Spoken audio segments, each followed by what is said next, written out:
മമത വിവാഹം കഴിച്ചു പോയ ഗ്രാമത്തിൽ അതിന്റെ നടുവിൽ വളരെ വൃത്തിഹീനമായ ഒരു കുളമുണ്ടായിരുന്നു. വിവാഹം കഴിഞ്ഞ് അവൾ തന്റെ ഭർത്താവിന്റെ വീട്ടിലെത്തിയപ്പോൾ വീടിന് പുറത്തു വെച്ച് തന്നെ അവൾക്ക് ഛർദ്ദിക്കാൻ തോന്നി തുടങ്ങി. അരേ, ഇതെന്ത് പറ്റി മരുമോളെ? സുഖമില്ലേ? അമ്മായിയമ്മേ, ഇവിടെ ഒരുപാട് ദുർഗന്ധം വരുന്നു. രാകേഷിന്റെ അമ്മ അവരുടെ ഗൃഹപ്രവേശനം നടത്തി വീട്ടിലേക്ക് കൊണ്ടുവന്നു. മരുമോളെ, നീ വിശ്രമിക്കൂ. അടുക്കളയിലെ ചടങ്ങുകൾ പിന്നീട് ചെയ്യാം. ശരി അമ്മായിയമ്മേ. മമതയെ അവളുടെ അമ്മായി മുറിയിലേക്ക് കൂട്ടിക്കൊണ്ടുപോയി. രാകേഷ് ഇതുവരെ അമ്മയോടൊപ്പം മാത്രമാണ് താമസിച്ചിരുന്നത്. മമത വന്നതോടുകൂടി വീട്ടിൽ 3 പേരായി. മമത ഗ്രാമത്തിലെ ഒരു സാധാരണ കൃഷിക്കാരന്റെ മകളായിരുന്നു. രാകേഷ് കഠിനാധ്വാനം ചെയ്താണ് കുടുംബം നോക്കിയിരുന്നത്. പതിയെ പതിയെ രാത്രിയായി. മരുമോളെ, രാത്രിയായി. ഇന്ന് നിന്റെ ആദ്യത്തെ അടുക്കള ചടങ്ങാണ്. നിനക്ക് ഇഷ്ടമുള്ളത് എന്ത് വേണമെങ്കിലും ഉണ്ടാക്കാം. ഞാൻ ഒരിക്കലും കരുതിയിരുന്നില്ല താങ്കളെപ്പോലെ ഇത്രയും നല്ല അമ്മായിയമ്മ ലോകത്തിലുണ്ടാകുമെന്ന്. എന്റെ അമ്മ ഒരു അമ്മയായതുകൊണ്ട് മാത്രമാണ് നല്ലവൾ. എന്നു മുതൽ അമ്മായിയാകാൻ തുടങ്ങുന്നത് അന്നു മുതൽ മോശക്കാരിയായി മാറും. എനിക്ക് അമ്മായിയമ്മ ആകണ്ട, അമ്മയായി ഇരുന്നാൽ മതി. മമത അടുക്കളയിലേക്ക് പോയപ്പോൾ ജനലിലൂടെ ആ മലിനമായ കുളം കണ്ടു. ഛേ, ഈ ഗ്രാമവാസികൾ സ്വന്തം കുളം എത്ര വൃത്തികേടായാണ് സൂക്ഷിക്കുന്നത്. ഞാൻ ഈ ജനൽ അടയ്ക്കാം, അല്ലെങ്കിൽ ഈ ദുർഗന്ധത്തിൽ എനിക്ക് പാചകം ചെയ്യാൻ കഴിയില്ല. മമത ജനൽ അടച്ചതിനു ശേഷം ആഹാരമുണ്ടാക്കി. എല്ലാവരും ഒരുമിച്ചിരുന്ന് ആഹാരം കഴിക്കാൻ തുടങ്ങി. ആഹാരം നീ വളരെ സ്വാദിഷ്ടമായാണ് ഉണ്ടാക്കിയത്. അപ്പോഴേക്കും പുറത്തുനിന്ന് കുറച്ചുപേരുടെ ശബ്ദം കേട്ടു. നീയാണ് 1-ാം നമ്പർ മണ്ടൻ. കുളം മലിനമാക്കിയത് നീയാണ്. നിന്റെ ആളായിരിക്കും മണ്ടൻ. അയാള് മദ്യപിച്ച് വീട്ടിൽ വന്ന് കുളത്തിൽ ഛർദ്ദിക്കും. നിന്റെ ആളാണ് ഈ കുളം മുഴുവൻ വൃത്തികേടാക്കിയെന്നാണ് എനിക്ക് തോന്നുന്നത്. അമ്മായിയമ്മേ, ഗ്രാമവാസികൾ അടികൂടുകയാണെന്ന് തോന്നുന്നു. മമത, ഇത് ഇവരുടെ സ്ഥിരം പരിപാടിയാണ്. ആഹാരം ഇടയ്ക്ക് വെച്ച് ഇട്ടിട്ട് പോകാൻ പാടില്ല. ആദ്യം ആഹാരം കഴിക്കാം. അവരുടെ പോരാട്ടം 2 മണിക്കൂർ നീണ്ടു നിൽക്കും. അവർ 3 പേരും ആഹാരം കഴിച്ചതിന് ശേഷം പുറത്തേക്കിറങ്ങി. എല്ലാ ഗ്രാമവാസികളും രാത്രിയിൽ കുളത്തിനടുത്ത് നിന്ന് അടികൂടുകയായിരുന്നു. എന്തിനാ ഈ രാത്രിയിൽ നിങ്ങൾ ഇങ്ങനെ അടികൂടുന്നത്? അപ്പോൾ അതിലൊരാൾ കല്ലെടുത്ത് കുളത്തിലേക്ക് ശക്തമായി എറിഞ്ഞു. അതിനാൽ കുളത്തിലെ ചെളി മുഴുവൻ രാകേഷിന്റെ അമ്മയുടെ മുഖത്തേക്ക് വീണു. എന്ത് ധിക്കാരം ഇത്! ചെളി എന്റെ അമ്മയുടെ മുഖത്താ തെറിച്ചത്. നീ എന്തിനാ ഈ രാത്രി അടികൂടുന്നത് രാകേഷ്? നീ നാളെ രാവിലെ വന്ന് അടികൂടിക്കോ. രാത്രി ആവുമ്പോഴേക്കും ഗ്രാമവാസികളെല്ലാം ദിവസം മുഴുവനുള്ള ചപ്പുചവറുകൾ കുളത്തിലേക്ക് എറിയുന്നു. അടികൂടിയിട്ട് എന്താണ് കാര്യം? നമ്മൾ എല്ലാവരും ചേർന്നാ ഈ കുളം വൃത്തികേടാക്കിയത്. അപ്പൊ നാളെ നമുക്ക് എല്ലാവർക്കും ചേർന്ന് ഈ കുളം വൃത്തിയാക്കാം. നിന്നെ പോലെ നമ്മൾ വീട്ടിൽ ഫ്രീ ആയിട്ട് ഇരിക്കുന്നവരല്ല. നമുക്ക് എല്ലാവർക്കും ജോലിയുള്ളവരാ. നിനക്ക് ജോലി കിട്ടുമ്പോഴൊക്കെ നീ അത് ചെയ്യും. അല്ലെങ്കിൽ മാസങ്ങളോളം നീ വെറുതെ വീട്ടിലിരിക്കും.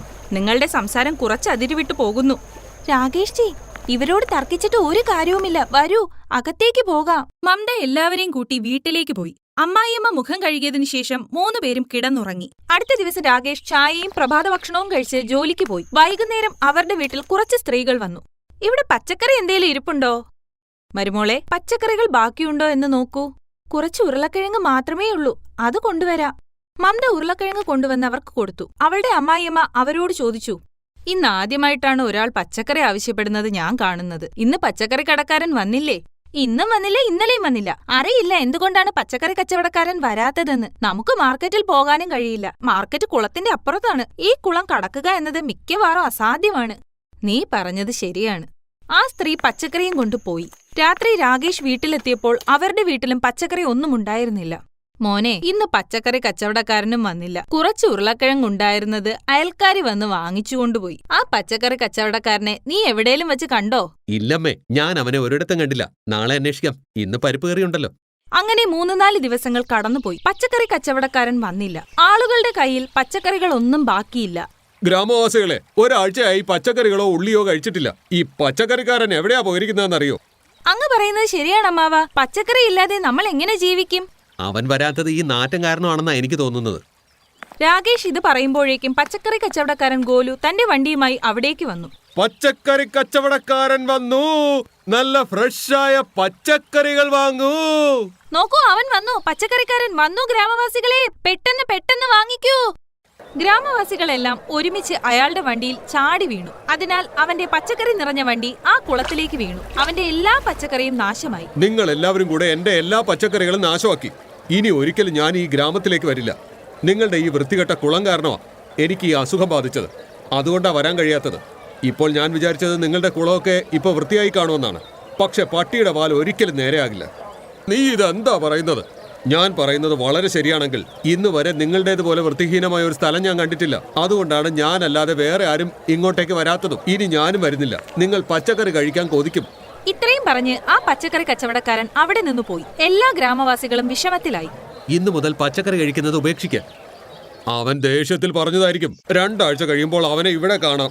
3 മാസം കഴിഞ്ഞു. ആ പച്ചക്കറിക്കാരൻ അവിടെ എത്തി നോക്കാൻ പോലും വന്നില്ല. ഗ്രാമം മുഴുവൻ പച്ചക്കറിക്ക് വേണ്ടി കൊതിച്ചു തുടങ്ങി.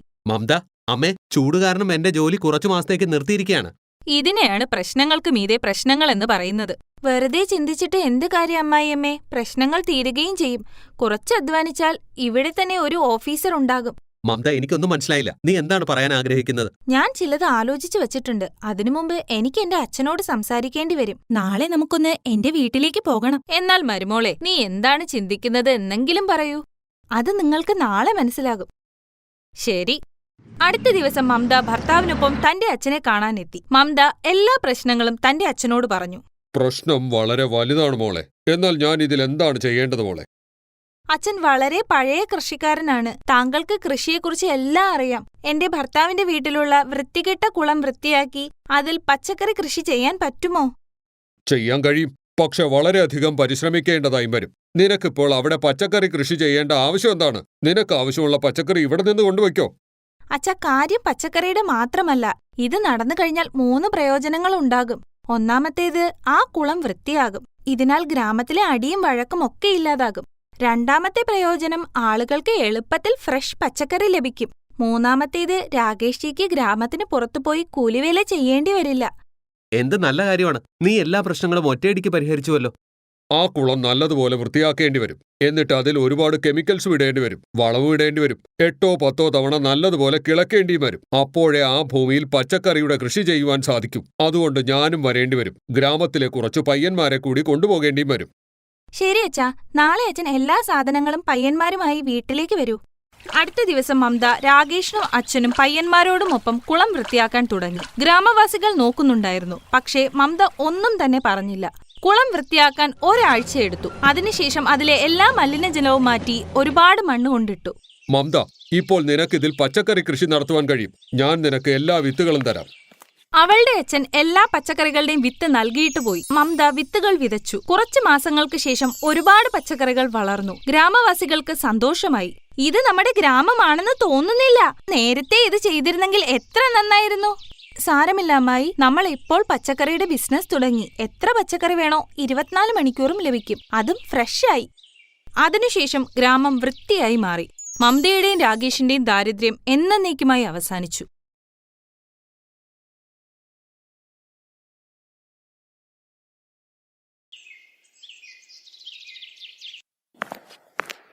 അമ്മേ, ഭക്ഷണം ഉണ്ടാക്കിയോ? ഇല്ല, കുറച്ചേരം കൂടെ ആവുമ്പോ ഞാൻ വിളിച്ചേക്കാം. അമ്മ ഇന്നെന്താ ഉണ്ടാക്കാൻ പോകുന്നത്? ഉരുളക്കിഴങ്ങ് കറിയും ചപ്പാത്തിയും. എന്താ അമ്മേ, എന്ന് നോക്കിയാലും ഈ കിഴങ്ങ്. അമ്മ വേറെ എന്തെങ്കിലും ഉണ്ടാക്ക്, ഇല്ലെങ്കിൽ പനീർ ഉണ്ടാക്കമ്മേ. ആഹാ, പനീറിന് എന്ത് വിലയാന്ന് അറിയാവോ നിനക്ക്? ഇപ്പൊ നീ ഉരുളക്കിഴങ്ങ് കഴിച്ചാ മതി, അതേ ഉള്ളൂ. അമ്മ ഇടയ്ക്കൊക്കെ വേറെ എന്തെങ്കിലും ഉണ്ടാക്കി തന്നൂടെ അമ്മേ? മോനെ, കുറച്ച് പൈസയൊക്കെ സമ്പാദിക്ക്, മുമ്പോട്ട് ജീവിക്കണ്ടേ. ലളിതയുടെ സംസാരം കേട്ട് രാം ദേഷ്യത്തോടെ മുറിയിലേക്ക് പോകും. ഈ ഒരു കഥ ഒരു കുടുംബത്തിന്റെയാണ്. ആക്രാന്തവും പിശുക്കുമുള്ള കുടുംബം. ലളിത അവളുടെ ഭർത്താവ് ലച്ചുറാം എത്ര കിട്ടിയാലും മതിയാവില്ല. നല്ലവണ്ണം പൈസയൊക്കെ ഉണ്ടായിട്ടും ഭയങ്കരമായി പിശുക്കുമായിരുന്നു. ഈ ഒരു കാര്യം കൊണ്ട് മകൻ രാം വിഷമത്തിലായിരുന്നു. അച്ഛനും അമ്മയുടെ മുമ്പിൽ അവൻ ഒന്നുമല്ലായിരുന്നു. പിന്നീട്, അമ്മേ നന്നായി വിശക്കുന്നുണ്ട്, എന്തെങ്കിലും കഴിക്കാൻ തരൂ. രാവിലത്തെ ആലുപൊറോട്ടയുണ്ട്, പോയി കഴിച്ചോ നീ.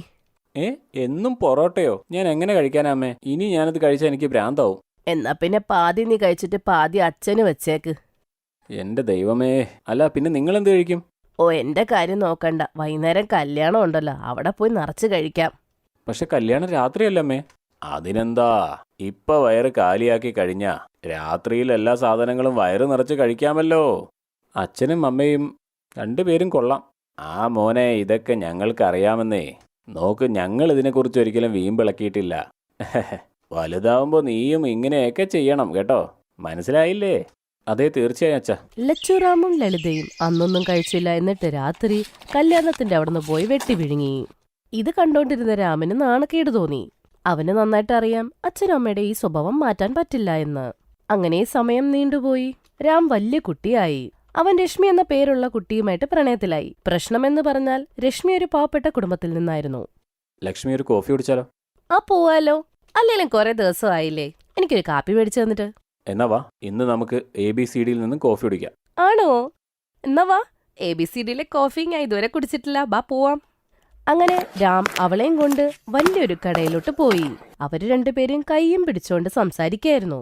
അപ്പോഴാണ് അവൻ കാണുന്നത് അപ്പുറത്തെ കടയിൽ അവന്റെ അച്ഛനും അമ്മയും വലിയ സഞ്ചിയും തൂക്കി നടക്കുകയായിരുന്നു. അച്ഛനും അമ്മയും എവിടെ എന്താ ചെയ്യുന്നത്? ദൈവമേ, അവരെങ്ങാനും ഞാനിവിടെ ഇരിക്കുന്നത് കണ്ടാ ഒട്ടും ശരിയാവില്ല. എന്ത് ചെയ്യും? എങ്ങോട്ട് പോവും? രാം അച്ഛനും അമ്മയും കണ്ടതോടെ ടേബിളിന്റെ അടിയില് എന്തോ തപ്പുന്ന ഭാവത്തിൽ ഒളിഞ്ഞു. രശ്മിക്കാണെ ലച്ചുറാമും അനിതേനെയും മനസ്സിലായി. രാം, നിന്റെ അച്ഛനും അമ്മയും നോക്ക് രാം, വാ. ലക്ഷ്മി, അവർ കാണാതിരിക്കാനാ ഞാൻ താഴെ വന്ന്. അവരെന്നെ ഇത്രയും വലിയ കോഫി ഷോപ്പിൽ കണ്ടു കഴിഞ്ഞാ പിന്നെ ശരിയാവില്ല. അതെന്താ അങ്ങനെ പറഞ്ഞേ? അവരെയും കൂടെ വിളിക്ക്, പുറത്ത് എന്ത് ചൂടാന്നറിയോ.